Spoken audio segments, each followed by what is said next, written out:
vous et moi on fait sûrement partie de la dernière génération qui a connu ce site dans toute sa splendeur. Et c'est même possible que les 2000 parmi vous en aient jamais entendu parler. Dans la vidéo d'aujourd'hui, on va parler de Dailymotion et particulièrement des deux Français qui sont derrière ce site qui a vécu tellement de montagnes russes que vous le pensez peut-être même pas. Dailymotion, comme beaucoup le savent déjà, c'est un site qui fonctionne sur le même principe que YouTube. C'est un service d'hébergement et de partage de vidéos en ligne. La plateforme elle est fondée en mars 2005 par deux Français, donc Benjamin Beigbom et Olivier Poitret. Et il va devenir le premier site au monde d'hébergement de vidéos en ligne gratuit avec l'encodage automatique. Bon, alors si vous étiez là à cette période, vous vous souvenez sûrement de très gros bangers, comme par exemple les 12 infos de Cyprien, le Rewind aussi de Cyprien, rien à voir avec celui de Twitch, le Velcro et même les toutes premières vidéos du joueur du grenier. Mais ils ont pris de la drogue ou quoi? Tous ces gens-là qu'on connaît tous comme étant très bien installés sur YouTube, et ben ils viennent pour beaucoup de cette génération-là de Dailymotion. Et d'ailleurs c'est marrant, il y a sûrement un monde parallèle dans lequel Dailymotion a pris la même direction que YouTube, et dans ce monde-là vous me connaîtriez comme Hardisk le motion maker, et pas Hardisk mon youtubeur favori, je m'abonne en cliquant juste ici par exemple. Mais alors du coup c'est qui les deux têtes pensantes derrière ce site web bien français? L'idée de Dailymotion elle vient d'abord de Benjamin, un entrepreneur français qui est né en 1976 à Paris de deux parents médecins. Il va faire son lycée dans le 95 et il est connu comme étant méga dissipé, n'est pas vraiment méga intéressé par les cours et limite un peu provocateur. D'ailleurs il raconte qu'il préférait sécher les cours pour aller jouer au flipper et au baby-foot, voire même il allait jusqu'à partir en stop pour éviter les cours de français. Le mec avait la flemme. C'est allé à un tel point qu'un jour il s'est enfui de son cours de russe par la fenêtre et il s'est fait virer 2 fois d'établissement pendant toute sa scolarité, dont une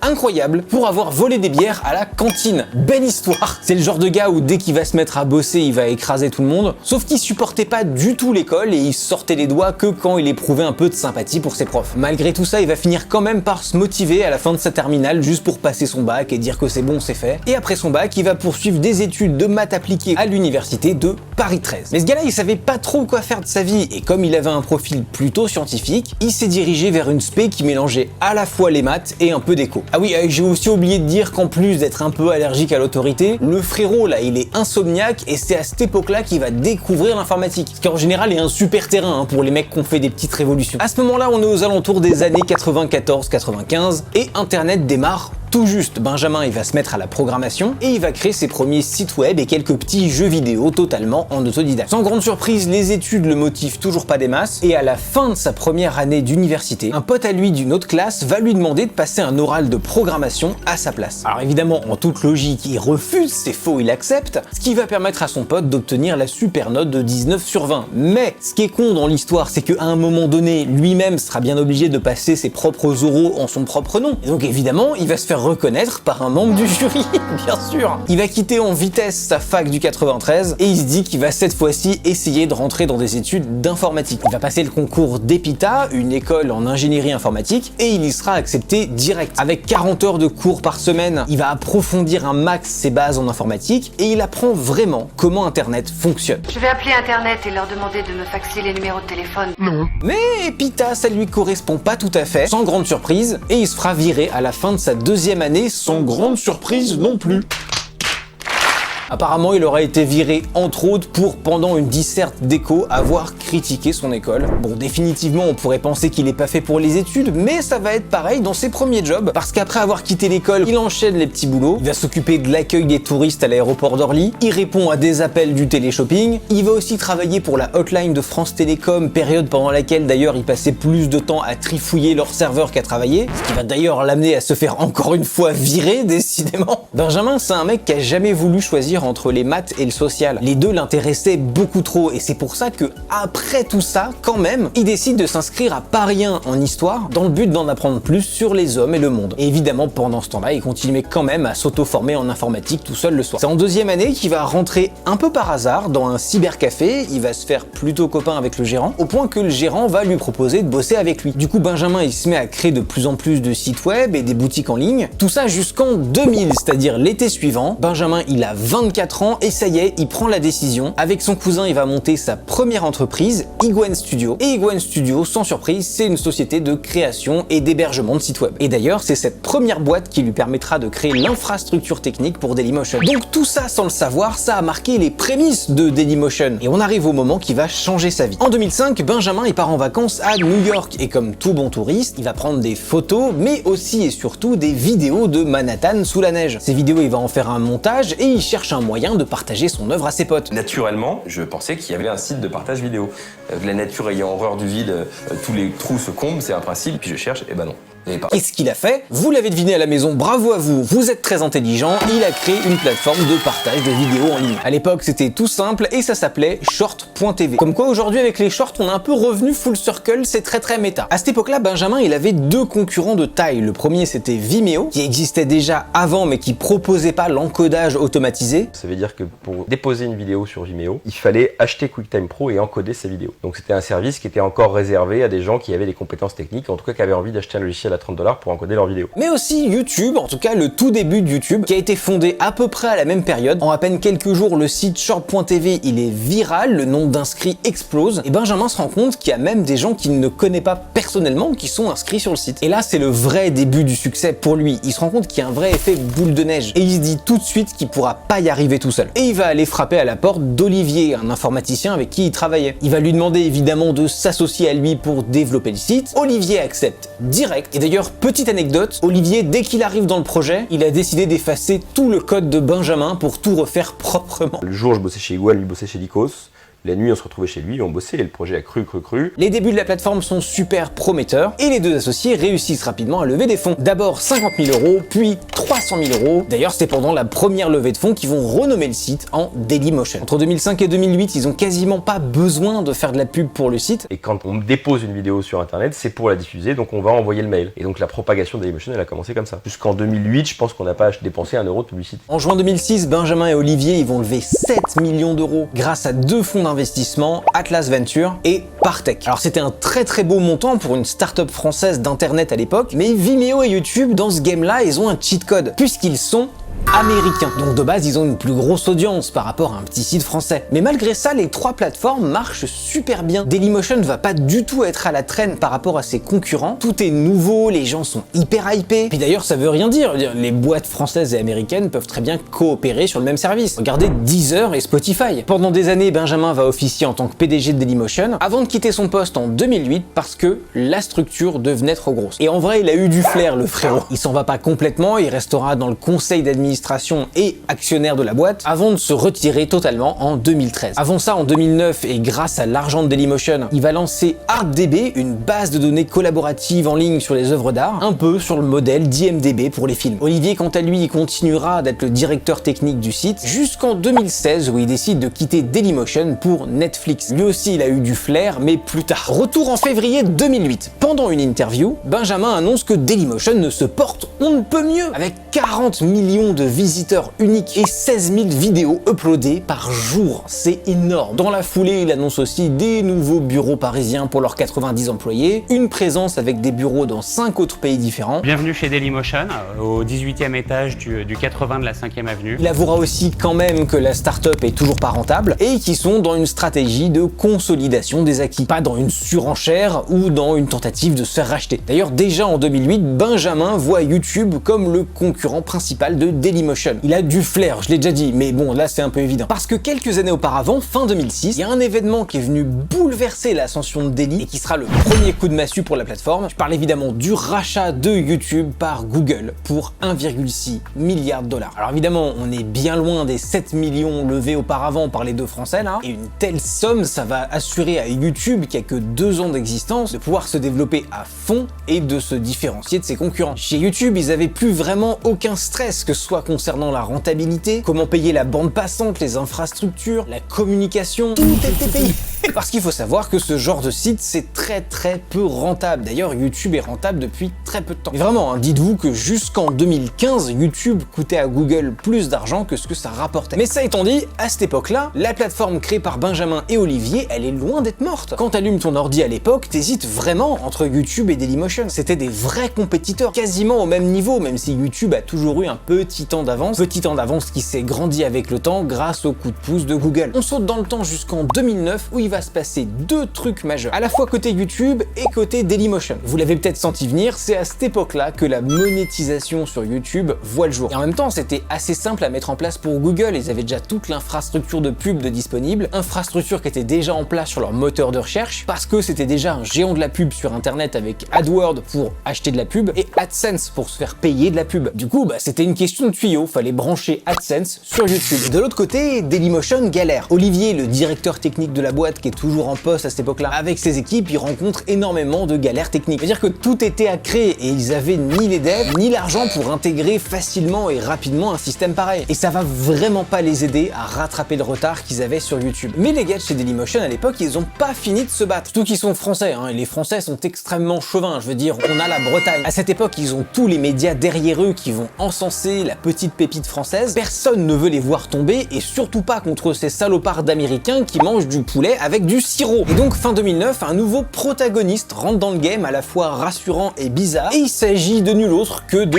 l'État français. Via le FSI, le Fonds d'investissement stratégique de l'État, ils vont donner 7,5 millions d'euros pour aider Dailymotion à se développer encore plus, ce qui va aider à soutenir le modèle économique de l'entreprise qui, malgré ses 60 millions de visiteurs, peine à se mettre en place face à YouTube. En échange de cette somme, l'État obtient 30% du capital de Dailymotion avec une place au conseil d'administration. C'est à partir de cette période que beaucoup de choses vont changer et que les petits gars de Dailymotion ils vont vivre des montagnes russes entre les changements de PDG suite au départ de Benjamin, les nombreuses opérations de rachat de la startup qui n'ont pas toujours été menées de façon très propre. Et les employés de Dailymotion, ils ont pas le temps de s'ennuyer et les actionnaires non plus. En 2010, Dailymotion n'est pas le flop qu'on connaît aujourd'hui. Le site fonctionne en France mais aussi beaucoup à l'international, puisqu'environ 80% de leur chiffre d'affaires est réalisé à l'étranger. Pour le marché américain, on va plutôt être aux alentours de 18 millions de visiteurs uniques par mois. Mais l'argent qu'ils ont récolté au fil des années va pas du tout suffire à leur développement. En quelques mois à peine, Olivier et ses équipes ils vont cramer les 7,5 millions qui ont été donnés par l'État, sans pour autant réussir à rattraper leur principal concurrent. En plus de ça, Dailymotion ils sont pas aussi bien entourés que YouTube, surtout au niveau de la technique. La boîte peut même pas demander de l'aide à ses actionnaires puisqu'ils y connaissent rien. Du coup, pour sortir la tête de l'eau, une seule solution, récolter toujours plus d'argent. L'idéal pour eux à ce moment-là, ce serait de trouver un fonds d'investissement américain qui opère dans la tech et qui pourrait les aider à s'étendre encore plus à l'international. Mais évidemment, c'est hors de question pour l'État français, qui est dans une position où à la fois ils peuvent pas continuer à mettre de l'argent dans ce gouffre financier, mais qui met aussi son veto quand des investisseurs étrangers s'approchent d'un peu trop près. Tout ça dans le but, bien sûr, que Dailymotion reste 100% français. Sauf que si tu nourris pas ton Pokémon et qu'en même temps t'empêches les dresseurs du Bourg-Palette de lui jeter des petits morceaux de pain comme ça va pas aller très loin. Et ce sera pas la seule fois où l'État va mettre des bâtons dans les roues de Dailymotion. On arrive du coup en 2011 et à partir de là, ça va commencer à être vraiment le bordel. Les gars de Dailymotion, ils vont se faire balader de part en part et ça va durer des années. Alors rien que pour vous, un petit florilège de tous les retournements de situation qu'Olivier et ses collègues ont dû vivre. D'abord, l'État va forcer la main à Orange France Télécom pour que le groupe rachète le site pour 59 millions d'euros. Vous imaginez la discussion, genre allez, rachète-le 59 millions. Allez! Et comme l'État possède aussi 27% du capital d'Orange, il leur laisse pas vraiment le choix dans cette transaction. Et c'est un sujet qu'on va retrouver à plusieurs reprises pour une raison extrêmement drôle, c'est que Orange ne veut pas du tout de Dailymotion. Ce rachat, c'est vraiment une des pires choses qui pouvait arriver. Parce que chez Orange, ils se retrouvent avec Dailymotion entre les pattes et ils savent pas quoi en foutre du truc. Du coup, ils investissent pas dedans, ils injectent aucun argent dans le management du site. D'ailleurs, il n'y a pas de management tout court de l'équipe Dailymotion. Littéralement, le truc est laissé à l'abandon, au bord de la route. Quelques années plus tard, les gars de chez Daily, ils voyaient leur boîte péricliter à cause du je m'en foutisme d'Orange, et en parallèle, ils voient bien que YouTube est de plus en plus attrayant avec son système de recherche et de monétisation. Donc tous les loulous qui avaient commencé sur Dailymotion, là, les joueurs du grenier, les Cyprien, les Monsieur Poule, les Davy Mourier, ils se sont barrés de la plateforme petit à petit. D'ailleurs, à l'époque de Golden Moustache, Adrien Méniel et Flaubert, les mecs qui sont derrière le podcast Floodcast, qui est très connu, ils ont été super transparents avec leurs contacts chez Dailymotion Dailymotion à l'époque en les prévenant à l'avance qu'ils allaient se casser sur YouTube. Et normal, en même temps, là-bas il y avait de l'argent à se faire alors que ici ça stagnait depuis des mois. En 2012-2013 et grâce aux 59 millions du rachat d'Orange, dans une tentative désespérée d'éviter la fuite de leur talent vers YouTube, les gars de chez Dailymotion proposaient même des deals sous forme de salaire mensuel aux créateurs. Et ça juste pour qu'ils publient en avant-première leurs vidéos sur le site, par exemple une semaine avant YouTube. Sauf que pour que vous ayez une idée, obtenir ne serait-ce que 10 000 vues sur Dailymotion, c'était une dinguerie tellement c'était laborieux. Et donc forcément, l'attrait de YouTube était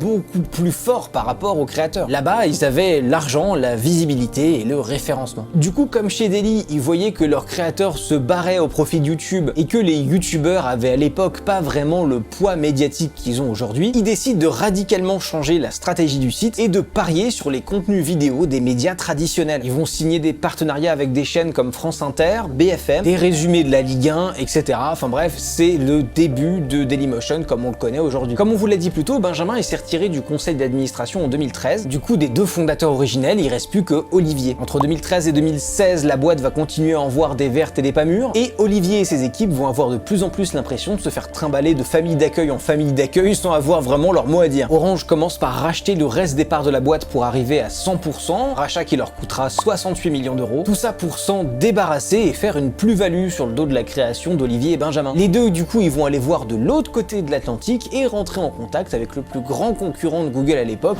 Yahoo. Pas con les mecs en vrai. Je passe les détails, mais vous vous en doutez, la négo se passe sous le secret le plus total. Parce que, comme vous l'avez compris, l'État français veut absolument garder Dailymotion en France. Sauf que tout ça va se faire complètement niquer par une grosse gaffe du Wall Street Journal qui sort un article annonçant le rachat imminent de Dailymotion par Yahoo. Là, l'État français pète complètement un plomb. Quelle indignité. Et fait capoter le deal, ce qui va énormément frustrer Olivier et tous les gens qui travaillent chez Dailymotion. En fait, dans l'histoire, l'État français, c'est une sorte de relation toxique qui dit qu'il veut que ton bien, mais qui te coupe de tous tes amis et de ta famille. Bon, sauf que tes amis et ta famille te rachètent pas pour des millions d'euros, mais c'est pas le sujet. Ensuite, rapidement, dans le lot des histoires, on a Orange qui a essayé de bazarder Dailymotion en essayant de refourguer des parts où il pouvait, notamment à PCCW, un groupe chinois, mais aussi à Marc Ladré de la Charrière, un nom qui vous dit peut-être quelque chose si vous suivez beaucoup le milieu du web, puisque c'est le patron de Webedia. Patron de Webedia qui avait bien fleuré de deal parce qu'il lorgnait dans la pénombre sur la pépite française et qui du coup a essayé de court-circuiter le coup avec la boîte chinoise en appelant directement son pote François Hollande et Emmanuel Macron. Cette histoire est vraie, ça pourrait être un film. Mais du coup, Orange, ils ont appris cette histoire, du coup, ils ont pas kiffé l'entourloupe, du coup, ils foutent un veto sur le rachat de Dailymotion par le patron de Webedia. Plus ensuite, on a le groupe Vivendi de Bolloré, Canal+,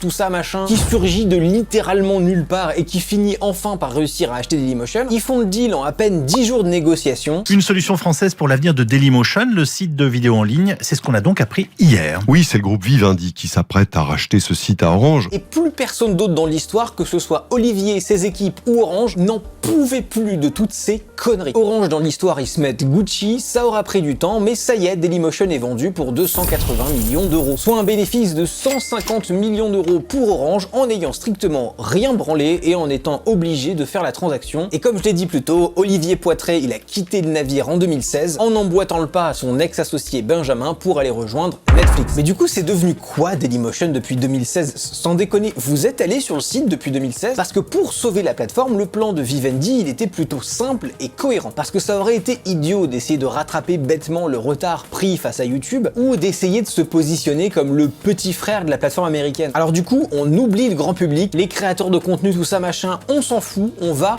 full B2B. L'idée, c'est d'éditorialiser le site de Benjamin et Olivier en mettant en avant des contenus premium en ce qui concerne l'actualité, le sport, la musique, etc. Et si vous allez sur le site, vous verrez effectivement mis en avant toutes les chaînes officielles des gros médias, Combini, Le Monde, CNews, etc. Alors d'un côté, on a cette nouvelle strat B2B, mais de l'autre côté, on a la méga strat du lecteur Dailymotion. Parce que pendant des années, Canal+ a utilisé ce player vidéo, était même reconnu comme étant l'un des meilleurs sur le web. On s'en rend pas compte aujourd'hui, mais il y a plusieurs années de ça, quand Twitch et YouTube galéraient avec leurs serveurs, la technologie derrière le player Dailymotion, elle était pixel. Olivier, il avait bien bossé. Et encore aujourd'hui, il y a un très grand nombre de sites de médias français qui utilisent le lecteur vidéo de Dailymotion de manière intégrée à leur site, complètement invisible. Du coup, sans que vous le sachiez, aujourd'hui encore, vous regardez plein de vidéos Dailymotion. Si aujourd'hui le site est dégueulasse et les pubs sont super intrusives, leur lecteur vidéo à eux, il est partout sur internet. Vous vous disiez peut-être que Dailymotion est mort depuis des années parce qu'on n'entend plus vous parler, mais il s'est juste méga transformé même s'il a perdu ses créateurs originels. Et si vous aimez ce genre de vidéo, allez voir ma vidéo sur Sega.